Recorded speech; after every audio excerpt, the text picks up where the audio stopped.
Brian here from Coinbase. Well, today's a really good day because we just heard from the SEC staff that they're planning to withdraw their litigation against Coinbase. Now, this still needs to be approved by the SEC commissioners, but we're hoping that happens next week. And if this goes through, it's a really big deal, not just for us, but for the whole crypto industry, the 50 million Americans who hold crypto, and I think for the rest of the world, because this is an important signal about where things are going. Now, ultimately, we still need to get legislation for crypto passed in America to codify some of these rules and make sure the industry can get built on shore. But if this goes through, it's still a very important legal precedent that rights a wrong that was taking place over the last few years, where the SEC, unlawfully in my view, decided to attack or even try to kill the entire crypto industry by suing lots of different companies, including us, claiming that many of these crypto assets were securities. Now, they did this despite there not being any law indicating that that was the case.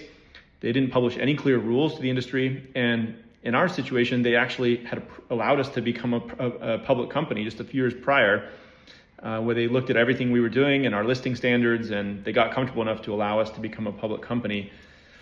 So we should not forget how close we came here to a few bad actors in the government actually going off and trying to kill this industry. I remember in 2023, a lot of people were advising me on this, and they were saying, do not engage in litigation with the SEC.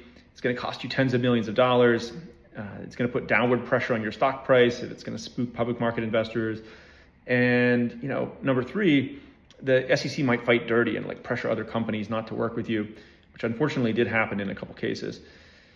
But I think the thing that ultimately gave me the courage to do it was that, number one, I knew that we were right on the facts and on the law.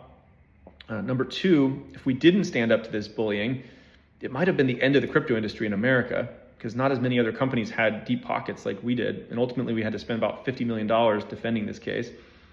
And number three, we needed to stand up for our customers' rights.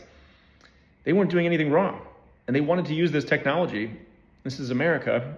I wasn't going to let some activist regulator come through and try to make up new laws that didn't exist and take away our customers' rights. So I'm really proud of where this case landed. I hope it creates a domino effect in other cases that the rest of the industry is experiencing. And we're never going to stop fighting for crypto and freedom. Thanks, y'all.